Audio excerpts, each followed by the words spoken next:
இன்னைக்கு வந்து சண்டே மத்தியானம் வந்து என்ன லஞ்சுன்னு பார்க்கலாங்க. சாப்பாடு போட்டுக்கலாங்க.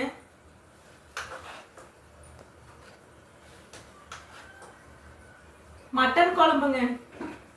இவ்வளோ காட்டுங்க மட்டன் குழம்பு.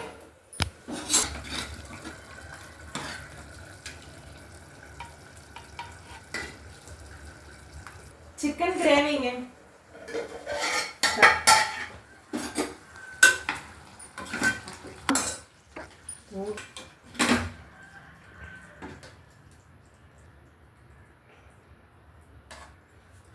அப்புறம் ரசம் கட்டு. நிறைஞ்சு லைஃப் ஸ்டைலில் வந்து இன்னைக்கு ஞாயிற்றுக்கிழமை மத்தியானம் வந்து லஞ்சு தாங்க. மட்டன் குழம்பு சிக்கன் கிரேவிங்க. எங்கள் சேனல் வந்து பாருங்க, ஒரு சப்ஸ்கிரைப் கொடுங்க, லைக் பண்ணுங்க. பாய்ங்க.